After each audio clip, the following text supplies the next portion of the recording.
네, 2023년 1월 1일 신년 첫 주일입니다. 네, 새해 복 많이 받으십시오. 새해 복 많이 받으세요. 네, 오늘 신년 첫 주일 예배를 이렇게 함께 1월 1일에 드릴 수 있어서 참 감사합니다. 우리 다 같이 자리에서 일어나셔서 예배의 부름 함께 시작하시면서 오늘 예배를 함께 드리도록 하겠습니다. 네. 보라 형제가 연합하여 동거하며 어찌 그리 선하고 아름다운고.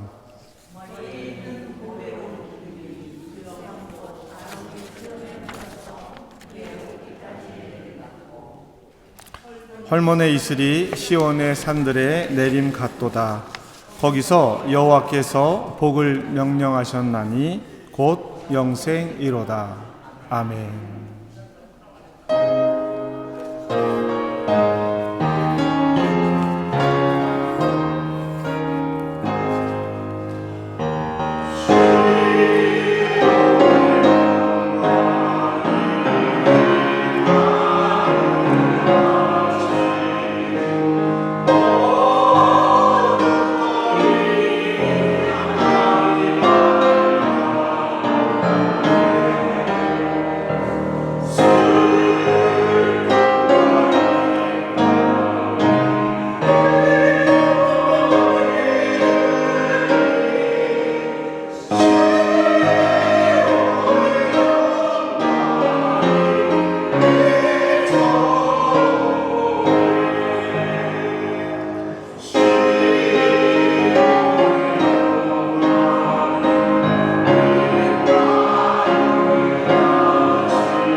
전능하사 천지를 만드신 하나님 아버지를 내가 믿사오며 그 외아들 우리 주 예수 그리스도를 믿사오니 이는 성령으로 잉태하사 동정녀 마리아에게 나시고 본디오 빌라도에게 고난을 받으사 십자가에 못 박혀 죽으시고 장사한 지 사흘 만에 죽은 자 가운데서 다시 살아나시며 하늘에 오르사 전능하신 하나님 우편에 앉아 계시다가 저리로서 산 자와 죽은 자를 심판하러 오시리라. 거룩한 공회와 성도가 서로 교통하는 것과 죄를 사하여 주시는 것과 몸이 다시 사는 것과 영원히 사는 것을 믿사옵나이다. 아멘.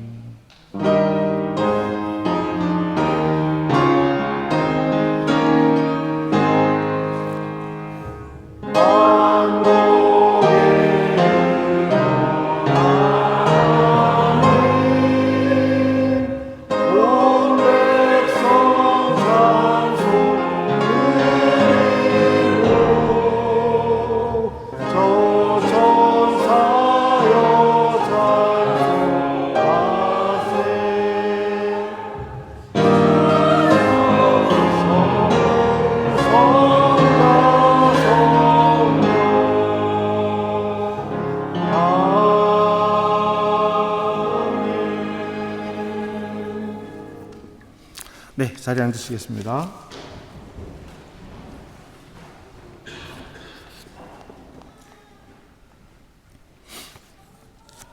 사랑의 하나님, 오늘 신년 예배를 드리는 사랑하는 주의 어린이들을 축복하오니 주님, 사랑하는 주의 자녀들을 이 한 해도 지켜 주시옵소서. 건강을 지켜주시고 지혜를 주셔서 세상의 것을 배우고 익히는데 분별할 수 있도록 주님 도와주시옵소서.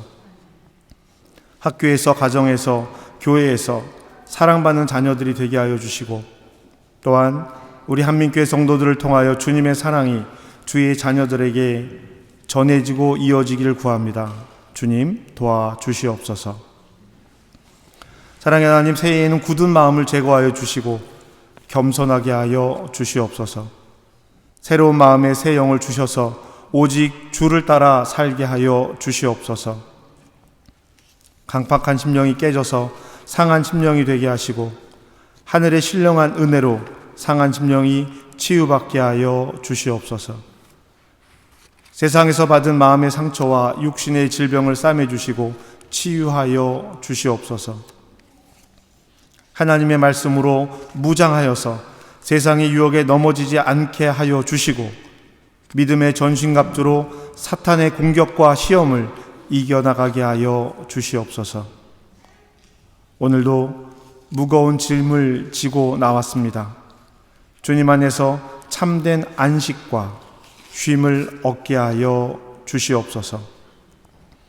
헛된 것을 기반 삼지 않게 하시고 굳건한 반석 위에서 흔들리지 않는 믿음의 사람 되게 하여 주시옵소서.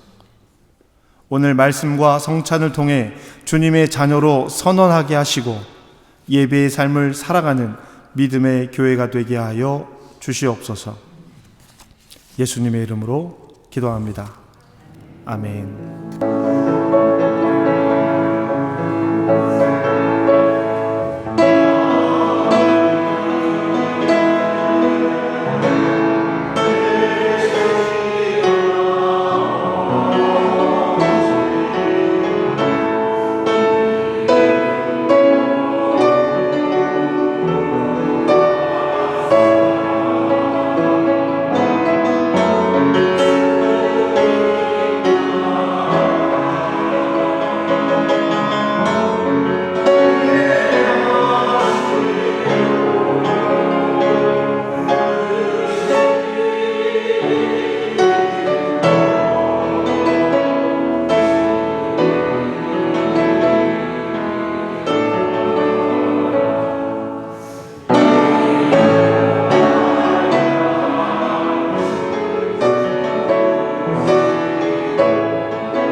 하나님께서 우리에게 주시는 말씀은 로마서 12장 1절부터 2절까지의 말씀입니다.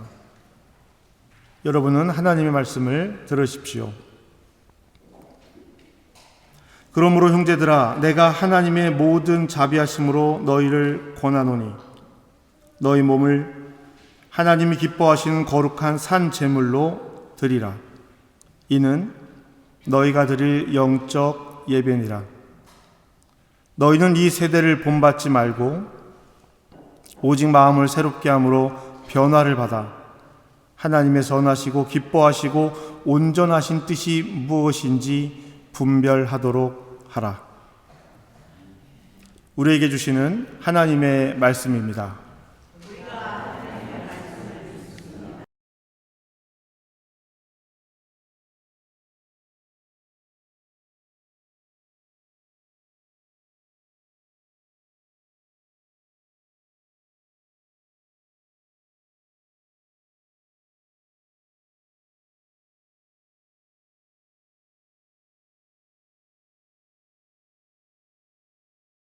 하나님 우리 아버지와 주 예수 그리스도로부터 은혜와 평강이 신년 첫 예배를 드리는 여러분에게 함께하길 바랍니다.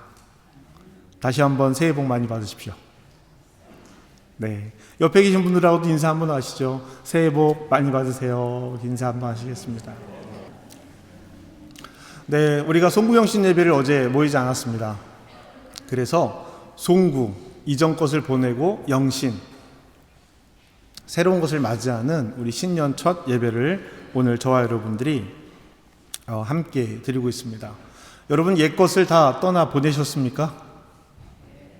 보내셨어요? 어제의 오늘과 오늘의 내가 전혀 다른 사람이 되어 있으시던가요? 송구영신, 옛 것을 보내고 새로운 것을 맞는다라는 그런 뜻인데요. 어제의 오늘은 어떠셨습니까? 그리고 오늘 이 시간은 또 어떠신지요? 우리가 어떤 의미를 부여하기 전에 그 시간은 그저 똑같은 시간일 뿐입니다. 오늘 하루 자고 일어났더니 어젯밤에 폭죽들을 엄청 또 터뜨리더라고요. 바람도 심하게 부는데 불이 나면 어떡하나 걱정했는데 저희 집 앞에 불이 났어요. 그래서 아침에 오면서 보니까 이 폭죽이 바깥에 떨어져서 집으로 옮겨 붙어가지고 저희 정원 앞에 있는 공원 앞에 있는 그 아파트에 불이 났더라고요. 걱정하던 일이 이렇게 또 이루어지기도 합니다. 계획했던 일이 아니잖아요. 그저 어제 오늘 흘러가는 시간 속에서 어떤 일이 일어난 것입니다. 우리의 오늘도 우리의 내일도 그럴 것입니다. 성경은 이렇게 흘러가는 시간을 크로노스의 시간이라고 이야기합니다. 어제의 오늘과 오늘의 오늘은 그저 이 크로노스의 시간 안에 있는 것이죠. 그런데 성경은 또 카이로스의 시간이라고 이야기하는 시간이 있습니다. 어제의 오늘과 오늘의 오늘이 다른 거예요. 그래 이 시간이지 라고 하는 그런 경험입니다. 이 카이로스의 시간이라는 뜻은 마가복음에 보면 이르시되 때가 찼고 했을 때 저 때가 바로 카이로스라고 하는 헬라어로 표현되는 시간입니다. 이르시되 때가 찼고 하나님 나라가 가까이 왔으니 회개하고 복음을 믿으라. 세례 요한이 한 말이죠. 이 때가 어느 때냐면 예수님이 태어나는 그 때를 이야기하는 거예요. 카이로스. 그런데 성경에서는 크로노스의 시간을 이렇게 표현하고 있습니다. 해산할 기한이, 이때 기한이 크로노스예요. 요거는 아이를 가지면 10달이 지나서 출산을 한다 할 때 그 기한, 그냥 흘러가는 시간입니다. 엘리사벳이 세례 요한의 어머니가 요한을 낳을 때 기한이 차서 아들을 낳으니 라고 표현을 하고 있죠. 예수님의 시간은 이 때고 세례 요한의 시간은 기한이 차서 아이를 낳는 겁니다. 둘 다 똑같이 번역되는 시간이라는 뜻인데요. 카이로스의 시간은 이렇게 흘러가는 시간 중에 탁 한순간의 시간이에요. 우리가 생일도 카이로스의 시간이 되는 거죠. 생일도 이렇게 흘러가는 시간에 나의 의미가 있고 내 자녀의 의미가 있고 내 가족의 의미가 탁탁 주어지는 그때 나에게 의미가 있는 그 시간을 카이로스의 시간이라고 이야기합니다. 매 순간을 이 카이로스의 시간으로 살 수는 없을 거예요. 하나님께서 우리에게 영향을 미쳐주시는 이 카이로스의 시간을 매 순간 산다라면 참 좋겠지만 불가능한 일이기도 합니다. 그래서 우리는 이렇게 흘러가는 크로노스의 시간에 카이로스의 시간으로 우리의 시간에 의미를 부여하는 거예요. 오늘이 바로 그런 의미를 부여하는 날입니다. 어제와 오늘은 별반 다른 일이 없지만 오늘 우리가 신년 첫 해, 첫 예배, 첫 말씀이라고 의미를 부여하는 순간 어제와 오늘의 의미가 달라지는 거예요. 작년이고 새해입니다. 그래서 우리는 새해 복 많이 받으세요 라고 인사를 나누는 것이죠. 2023년 어색하죠. 2023년 어색합니다. 올해는 토끼띠의 해입니다. 계묘년이라고 부르지요. 네, 토끼띠의 해가 밝았습니다. 올해 이 한민교회, 저는 한민교회에서 올해 23년을 예배에 대한 말씀을 좀 집중적으로 여러분들에게 하려고 합니다. 단순히 여러분 예배 잘 모이셔야 됩니다, 예배 잘 모이셔서 예배 열심히 들으셔야 됩니다 라는 그 이야기에 초점을 맞추는 것이 아니라 왜 예배를 드려야 하는지, 예배란 무엇인지, 그리고 우리가 예배 순서에 갖는 의미들은 무엇인지, 그 의미들의 어떤 의미가 더해졌을 때 그 시간이 나에게 카이로스의 시간이 되는지, 우리가 하는 이 모든 행동의 의미를 찾아보려고 합니다. 그리고 궁극적으로 예배를 통해서 우리가 해야 하는 일이 무엇인지를 찾아보고 발견해 보려고 합니다. 예배는 기독교의 가장 중요한 요소 중에 하나입니다. 혹자는 이렇게 이야기하는 사람들도 있습니다. 예수만 잘 믿으면 되지. 교회 나가서 뭐해? 교회 안 나가도 나는 하나님 잘 믿을 수 있어. 이렇게 말씀하시는 분들이 종종 있으세요. 반은 맞고 반은 틀린 말입니다. 그럼 무엇이 반은 맞고 반은 틀린 것인지 우리 4주 동안 예배를 말씀을 나누면서 그 의미를 찾아보려고 합니다. 여러분들도 이 의미를 잘 따라오시기를 주님의 이름으로 부탁드립니다. 예수님을 잘 믿고 예수님의 가르침을 따르는 사람이라면 이런 말을 해서는 안 됩니다. 그 어떤 생각도, 자기의 생각도 성경을 앞서갈 수 없기 때문이죠. 2020년과 2021년 두 해를 제외하고 제가 부임한 이후에 매년 1월 달이면 5주 동안 사도행전 말씀으로 안디옥 교회 이야기를 여러분들과 함께 나누었습니다. 올해는요, 이 로마서 말씀으로 시작으로 해서 1월 한 달을 예배에 관련해서 말씀을 전하려고 합니다. 그렇게 준비를 하고 있고요. 그래서 1월 한 달은 교회 학교와 본문을 달리해서 예배를 드리게 됩니다. 교회학교 선생님들도 이 부분 잘 유념해 주시고 이런 목회 계획하실 때, 교회학교 계획하실 때에 잘 적용해 주시기를 부탁드리겠습니다. 성도 여러분, 우리가 예배라고 이야기할 때 예배란 것이 무엇이겠습니까? 우리는 왜 매주 예배를 드려야 할까요? 예배는요, 아주 의식적인 행동입니다. 오늘 우리가 의식하지 않았다면 이 자리에 나올 수 없었을 거예요. 저는 10시 53분까지 굉장히 의식적으로 떨고 있었습니다. 아무도 교회 안 오시는 거예요. 장로님이랑 우리 장로님 안내하시고 오늘 로비가 좀 깜깜하잖아요. 교회에 비가 샜더라고요. 비가 샌 거를 모르고 바닥에 물이 이렇게 떨어져 있어서 제가 이 물을 치우고 어두우니까 불을 켰는데 퍽 하고 나가는 거예요. 그래서 지금 로비에 불이 안 들어옵니다. 근데 순간적으로 제 머릿속에 떠오르는 생각이, 본당 불이 나갔으면 어떡하지? 예배를 드릴 수 없잖아요. 감하게 예배를 드려야 되잖아요. 제일 먼저 걱정이 되더라고요. 다행히 불은 안 나갔습니다. 바깥은 깜깜하죠. 안에는 장로님 계시죠. 10시 53분이 됐는데도 아무도 안 오시는 거예요. 내가 잘못 알려드렸나? 예배 시간을.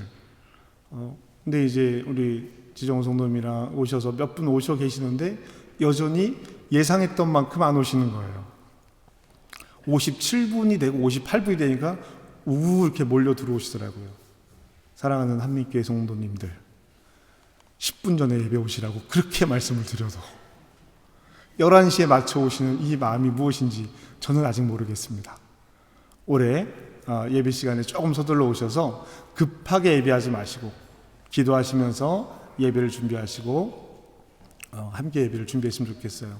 우리 코로나를 지나면서 정시에 들어와서 정시에 나가는 게 습관이 된 것 같아요. 우리 아이노스 찬양팀도 하지 않고 예배만 독일교회에서 따르는 규칙을 잘 따라서 예배를 드렸는데, 그러다 보니 11시 땡 하고 들어와서 12시 땡 하고 나가는 게 어느덧 우리에게 습관이 된 것 같아요. 이제 그런 거 없습니다. 좀 일찍 오셔서 기도로 예배를 준비하셨으면 좋겠어요. 이 예배는요, 의식적인 행동이라고 말씀을 드렸잖아요. 이 예배는 아무나 아무 곳에서 드릴 수 있는 것이 아닙니다. 예배는 아무나 드릴 수 없어요. 누구든지 어디서나 드릴 수 있습니다. 그러나 아무나 드릴 수 없어요. 여러분, 이 말의 의미를 아시겠어요? 누구든지 예배할 수 있고 어디서든지 예배할 수 있지만 아무나 예배할 수 없고 아무 곳에서나 모이는 것이 아니라는 겁니다. 누구든지 참여할 수 있지만 아무나 참여할 수 없다는 이야기인데요. 왜냐하면 이 예배로 모이는 사람들에게는 한 가지 중요한 조건이 있기 때문입니다. 그 조건은 예수를 그리스도로 고백하는 거예요. 예수를 그리스도로 고백하는 사람들이 모여서 함께 하나님 앞에 경배와 찬양을 올려드리고 하나님의 말씀을 듣는 시간이 예배입니다. 그래서 예수님은 예배에 대해서 이렇게 말씀을 하셨어요. 아버지께 참되게 예배하는 자들은 영과 진리로 예배할 때가 오나니 곧 이때라. 아버지께서는 자기에게 이렇게 예배하는 자들을 찾으시느니라. 아멘. 요한복음에서 영과 진리로 예배하는 이 부분, 이 여인에게, 사마리아 수가성 여인에게 예수님께서 하시는 말씀인데요. 참되게 예배하는 자들은 영과 진리로 예배할 때가 온다. 예수님 말씀하셨어요.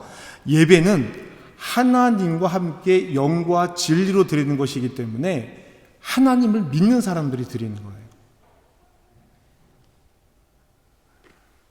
예수님을 믿지 않는 사람들을 초대해서 함께 예배할 수 있다? 사실은 조금 의미적으로는 다른 것입니다. 전도의 활동으로 할 수는 있지만 예배를 드린다라는 것에 초점을 맞추면 그 이야기는 의미가 조금 벗어나는 것이기도 하는 것이죠. 예배를 통해서 우리는 하나님의 사람, 예수를 그리스도로 고백하는 사람들과 함께 하나님을 의도적으로, 의식적으로 예배하는 것입니다.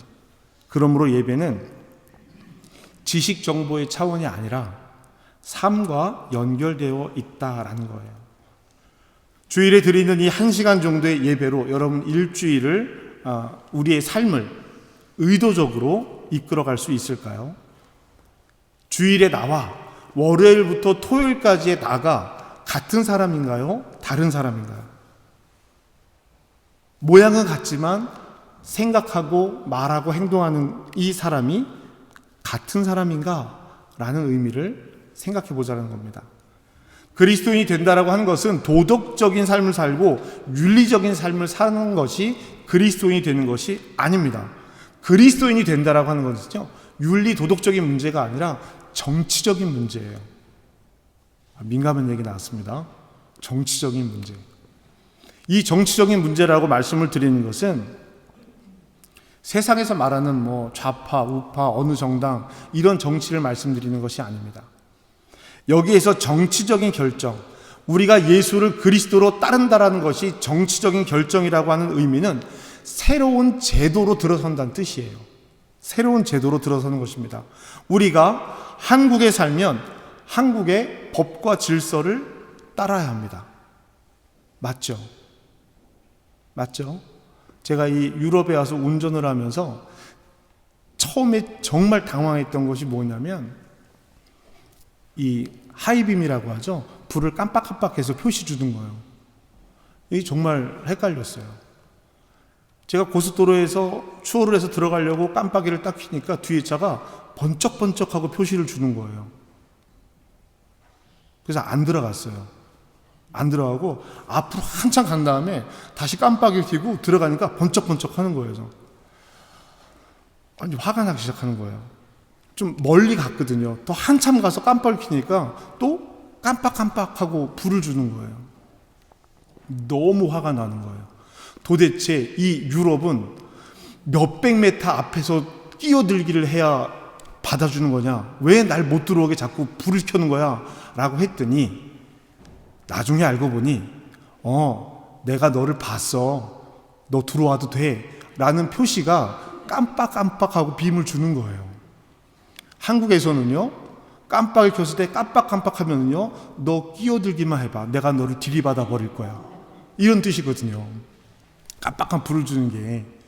그러니까 저는 이 규칙이 다르니까 헷갈려가지고요, 계속 앞으로만 간 거예요. 끼어들게 하려고. 뒷사람은 얼마나 당황했겠어요. 도대체 저 조그만 차, 트럭들이 보통 그걸 하거든요. 저 조그만 차가 들어오라고 했는데 저만치 달아나고 들어오라고 했는데 저만치 달아나는 거예요. 규칙이 다른 겁니다. 한국에서 운전하는 법과 독일에서 운전하는 법이 달랐던 거죠. 끼어들게 하는 거 뭐 다 달랐던 거예요. 그런데 내가 한국에서 왔으니까 나는 한국의 법칙대로 운전을 하겠다라고 고집하면 저는 벌금을 내거나 사고의 위험에 놓이게 되겠죠. 한국에서 살아가는 법과 독일에서 살아가는 법이 달라집니다. 이게 정치적인 차이예요. 여러분에게 쉽게 설명을 드리기 위해서 정치적인 차이라고 말씀드린 겁니다. 여러분, 우리가 예수를 믿고 그리스도로 고백하는 것은 정치적인 행위다라는 것을 잘 한번 생각해 보세요. 그러면 새로운 제도란 무엇인가? 하나님께서 알려주시고 하나님께서 이끄시는 삶, 더 구체적으로 예수 그리스도께서 이 땅에서 이루고자 하셨던 그 제도가 새로운 제도예요. 이것을 우리는 하나님 나라라고 부릅니다. 그러면 우리가 어떤 질서와 대비되는 하나님 나라를 살아가냐라는 거예요. 독일에서 살아가면서 하나님 나라 법대로 산다고 했다가 법정 가가지고 나는 하나님 나라 법을 따라 삽니다, 이 얘기가 아니에요. 이건 한국과 독일의 차이가 아닙니다.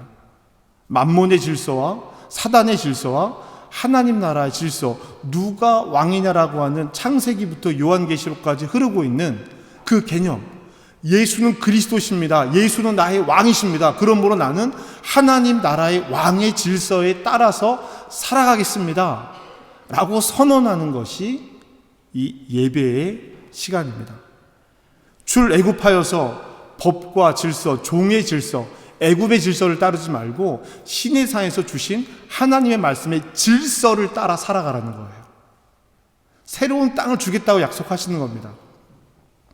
백성들을 그쪽으로 보내서 나라를 만드시고 백성을 주시고 법을 주셨어요. 그런데 왕이 없어요.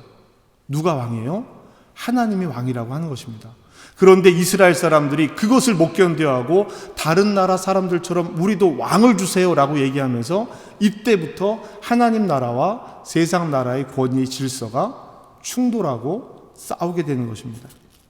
우리가 하나님을 믿는다라고 하는 것은 의미의 개념이 아니고 실제적인 삶의 개념이라는 거예요. 오늘 우리가 로마서 12장 1절 2절 말씀을 읽었는데요. 로마서 12장, 13장, 14장은 성도가 어떤 삶을 살아가야 하는지 그 의무에 대해서 사도 바울이 이야기를 하고 있습니다. 첫 번째가 하나님 나라의 백성으로서의 의무예요.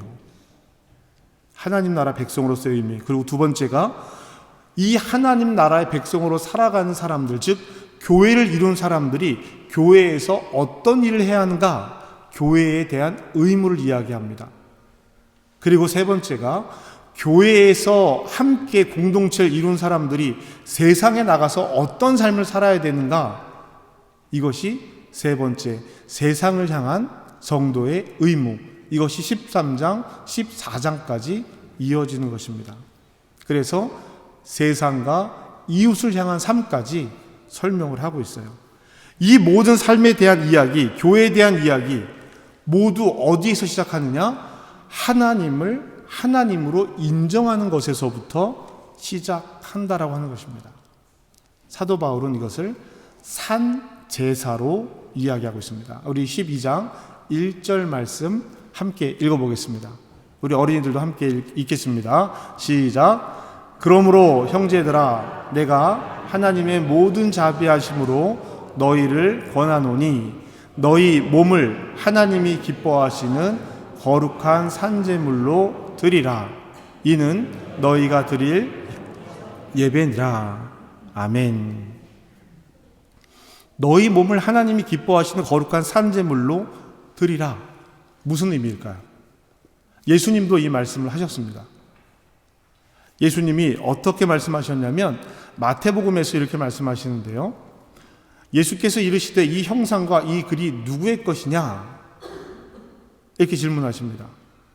이 이야기는 어디에서 시작이 되냐면 바리새인들이 우리가 성전세를 세금을 내는 것이 옳겠습니까? 옳지 않겠습니까? 라는 질문을 해요. 예수님에게.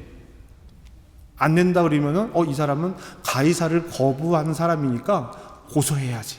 이런 마음으로 질문을 한 겁니다. 그 질문에 대답해요. 자, 그 동전을 들어봐봐.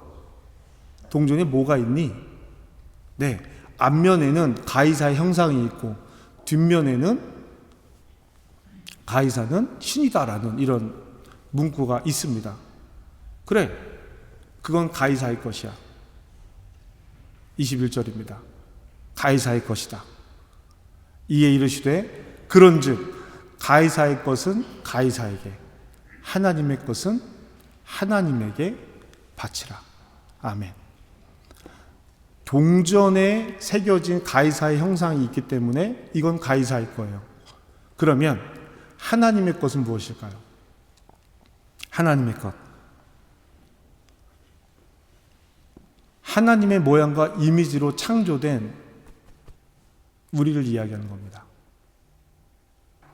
동전 따위에 고민하지 말고 하나님의 것을 하나님에게 드려 너의 몸을 거룩한 산 제물로 하나님에게 온전히 드려야 된다라고 말씀하시는 것이 예수님의 이 이야기예요. 가이사의 것은 가이사에게, 하나님의 것은 하나님에게. 이 하나님의 것이 동전 몇 개가 아니라는 겁니다.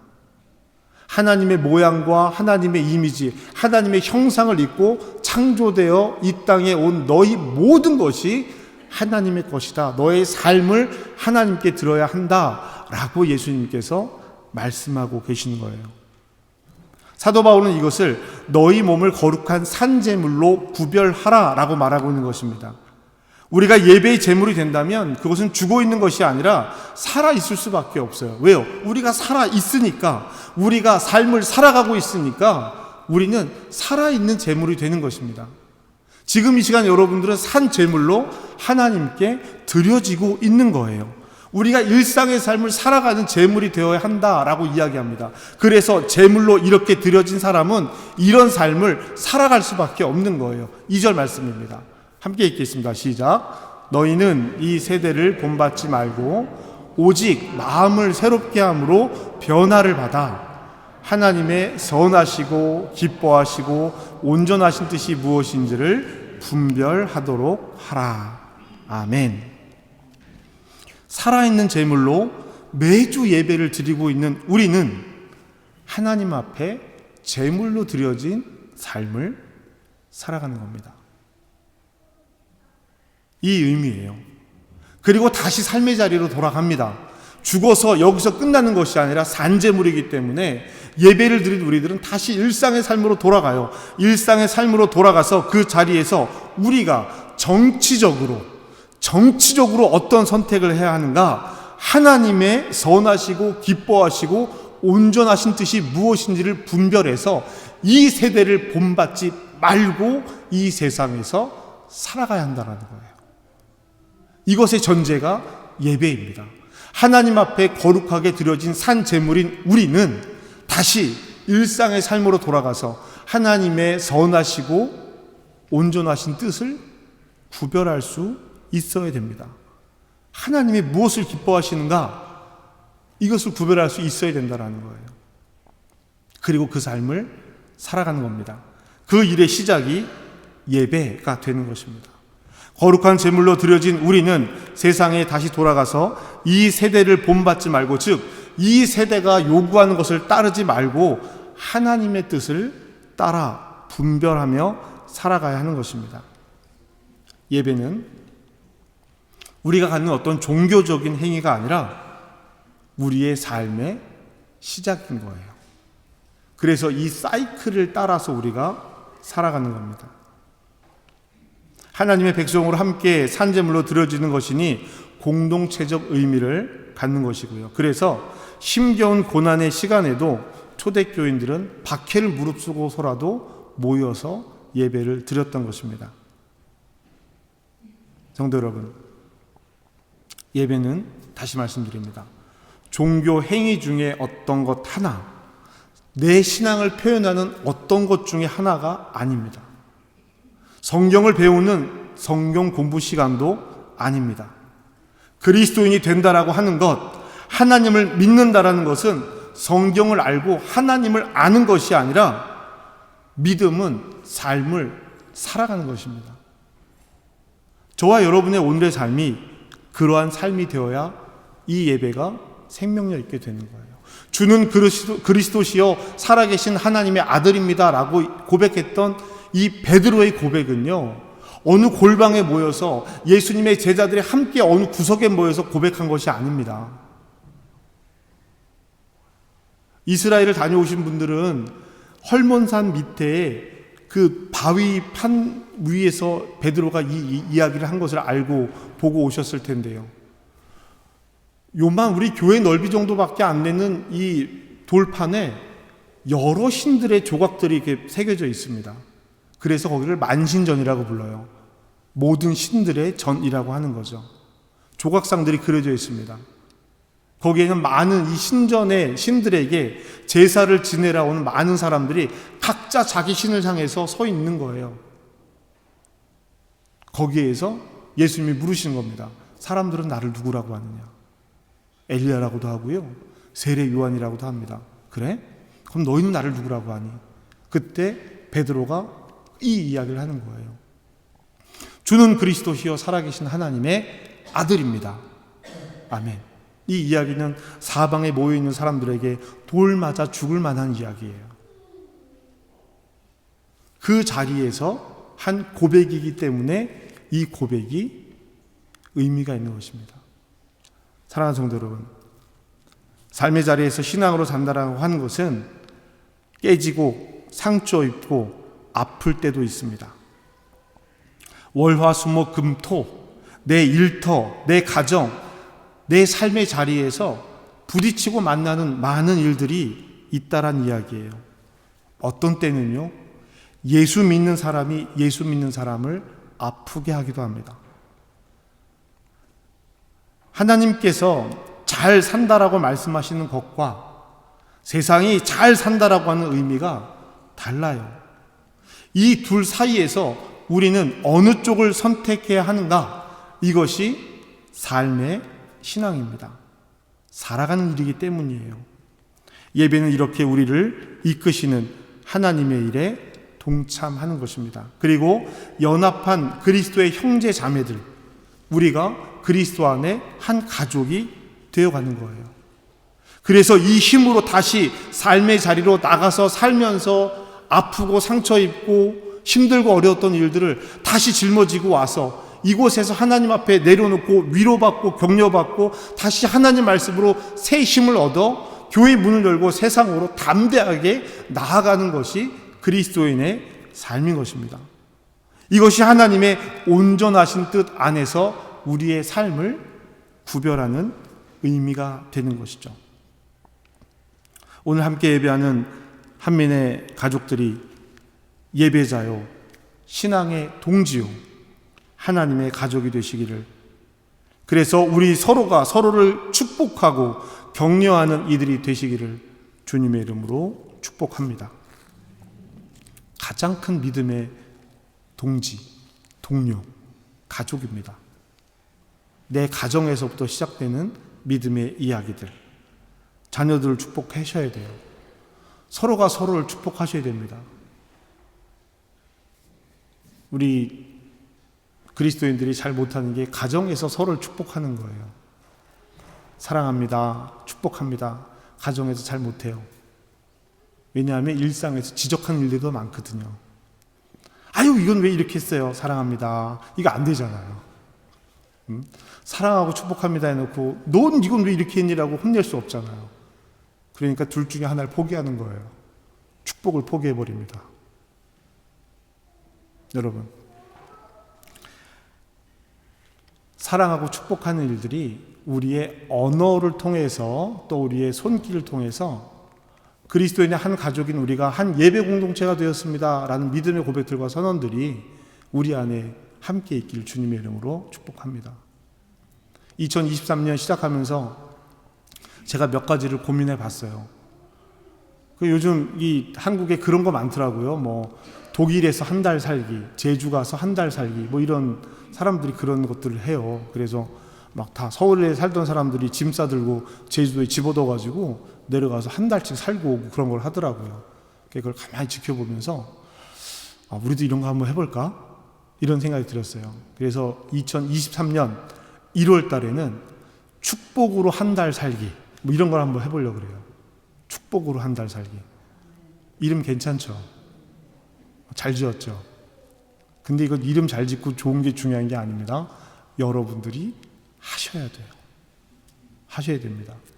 예배를 통해서 우리가 어떤 힘을 얻고 나갈 것인가, 하나님의 사랑과 하나님의 위로와 축복이 우리의 삶에 가득 담겨서 이 세상으로 나가는데 그 통로가 누구냐?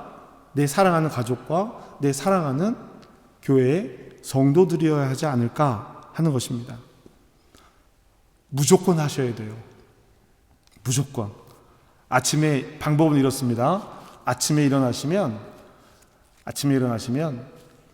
20초간 꼭 안아주면서 그냥 이렇게 떨어지시면 안 돼요.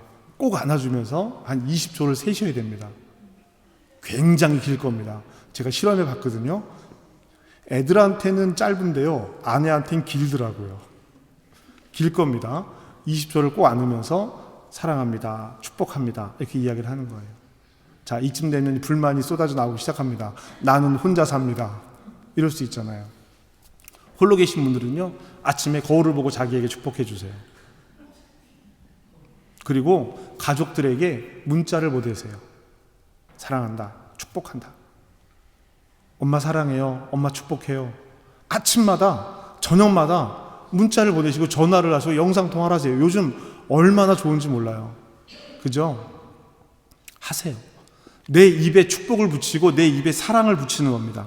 하나님께서 오늘도 우리에게 주신 삶을 잘 살아가 보자 라고 자녀를 축복하고 학교 가서 공부 잘하고 와 라는 말 앞에 하나님이 너를 사랑하시고 하나님이 너를 축복하신다라는 이 축복의 선을 먼저 붙이시고요. 여보, 일 열심히 하고 돈 잘 벌어와, 이 얘기 전에 사랑합니다, 축복합니다, 하나님의 형상인 당신을 나도 사랑합니다 라는 사랑의 고백으로 이 일들을 해나가는 거예요.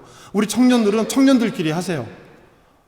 서로 만나면 사랑하고 축복한다고 인사하시고, 전화해서 뜬금없이 인사하시고, 우리 입에 그런 일들을 붙여보자라는 겁니다. 잘 살아보자. 너는 할 수 있어. 오늘 우리에게 주신 하나님의 이 한 날이 가장 좋은 축복의 날이 되게끔 만들어보자 라고 선언하는 겁니다.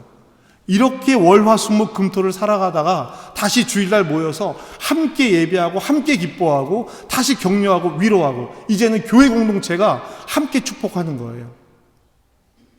이제 예배 끝나고 나오시기만 하세요. 제가 앞에 다 안아드릴 겁니다. 20초씩 줄 서 계셔야 돼요. 너무 시간이 오래 걸리겠죠? 짧게 하겠습니다. 우리 예배 서로 화해 인사 축복할 때는요, 또 그렇게 할 거예요. 한 달간만, 딱 한 달만 두 눈 딱 감고 해보시고요. 한 달 했는데 괜찮다 싶으면 계속하세요, 집에서. 그런데 어색하고 부끄럽잖아요. 한 달만 같이 한번 해보자라는 이야기입니다. 사랑하는 성도 여러분, 아는 것이 아니라 살아가는 신앙이 되시기를 주님의 이름으로 축복합니다. 그리고 우리 교회도 서로 그렇게 알아갔으면 좋겠어요. 이제 좀 이 담을 좀 낮춰서 서로가 서로의 경계를 넘나드는 우리가 되었으면 좋겠습니다. 2023년 이 예배에 대해서 더 깊게 생각하고 더 정치적으로 더 하나님의 뜻을 따라 살아가는 저와 여러분 되시기를 주님의 이름으로 축복합니다. 축복합니다. 아멘. 여러분, 우리 한 달 동안 그렇게 해보시는 거예요. 이래놓고 꼭 그러신다. 난 그때 아멘 안 했어요. 한번 해봐요. 한번 해보고 우리가 더 나은 일들이 무엇인지 한번 찾아가 봤으면 좋겠습니다. 오늘 이 시간 신년 첫 주일 잠깐 우리 기도하실 텐데요. 오늘 로마서 12장 1절 2절 말씀, 하나님의 예배하는 사람들, 이 세대를 본받지 말고 하나님의 온전하시고 기뻐하신 이 뜻이 무엇인지를 분별해보자라고 선언하며 예배에 대한 말씀을 나눴습니다. 여러분이 예배가 오늘 2024년의 첫 예배가 그러한 예배가 되시기를 주님의 이름으로 축복합니다. 우리 이 시간 우리 결단하면서 잠시 기도하실게요. 여러분의 결단으로 여러분이 함께 기도하시기 바랍니다. 하나님, 내가 이 세대를 본받지 않고, 내 자녀가 이 세대를 본받지 않고, 우리 가족이 이 세대를 본받지 않고 정치적으로 하나님의 것을 선택하며 살아가는 삶이 되겠습니다. 주님 우리를 도와주시옵소서. 주님 나를 도와주시옵소서. 우리 그렇게 결단하면서 함께 기도했으면 좋겠어요. 기도하시겠습니다.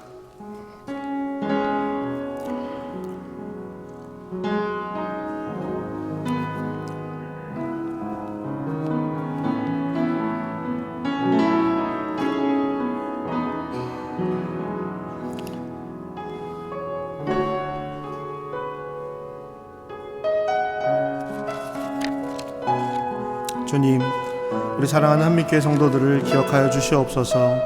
예배자가 되려고 합니다.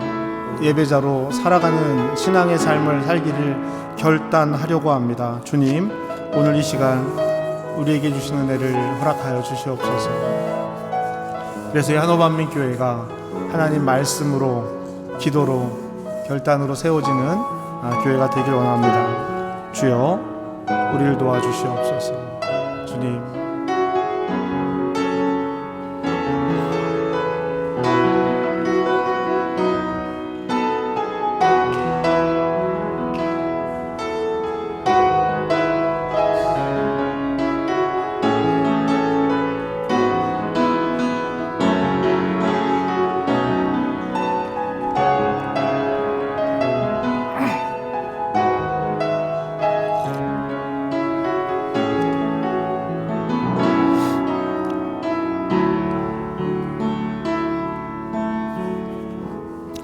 사랑해 주님, 우리의 예배를 받아 주시옵소서. 우리에게 일하여 주시고 예배를 통해 우리의 신앙이 삶의 신앙이 되게 하여 주시옵소서. 거룩한 산제물로 드리는 예배가 되게 하시고 이 세대를 본받지 않고 하나님의 뜻을 온전히 구별할 수 있는 하나님의 사람들이 되게 하여 주시옵소서. 예수님의 이름으로 기도합니다. 아멘.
감사합니다. 우리 다 같이 자리에서 일어나셔서 우리 화해 인사 함께 나누겠습니다.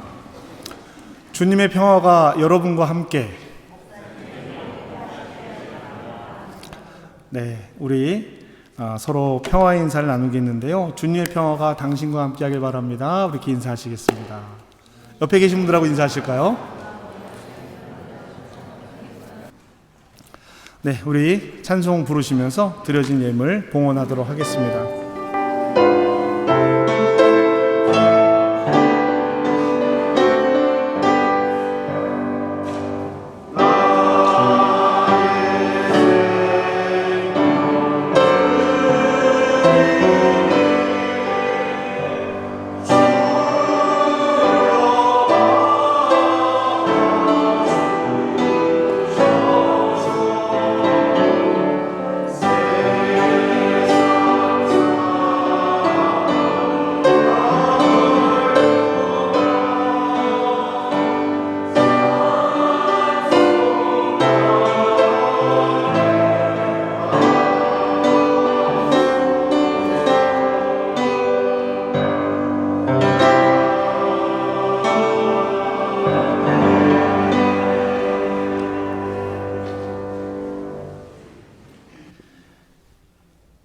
헛된 것과 거짓말을 내게서 멀리 하옵시며 나를 가난하게도 마옵시고 부하게도 마옵시고 오직 필요한 양식으로 나를 먹이옵소서. 하나님, 주님께 예배드릴 수 있는 귀한 시간과 장소를 허락하여 주셔서 감사합니다. 나의 수고와 노력의 열매로 사는 것이 아님을 고백합니다.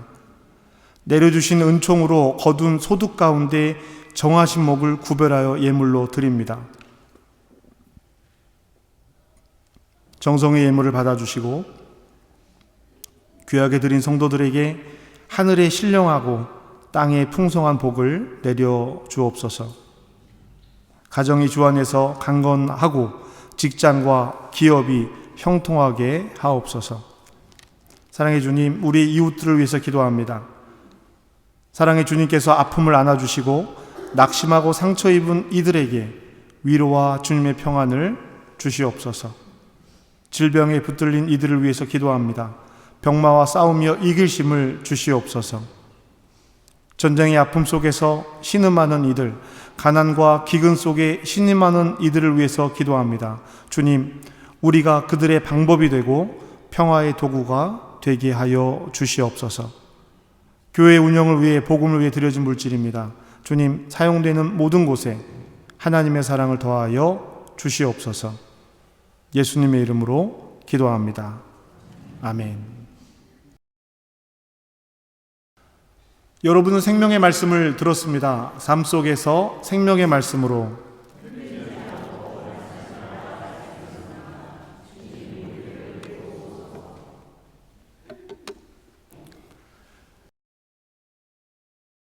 세상을 향해 나가는 사랑하는 주님의 자녀들에게 주님의 평화가 함께하길 바랍니다. 거룩함으로 나아가십시오. 담대함으로 주님과 함께 평화의 길을 걸어가십시오. 여호와는 내게 복을 주시고 너를 지키시기 원하며 여호와는 그 얼굴을 내게 비추사 은혜 베푸시기를 원하며 여호와는 그 얼굴을 내게로 향하여 드사 평강 주시기를 원하노라.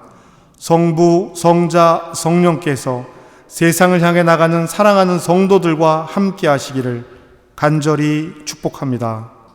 아멘.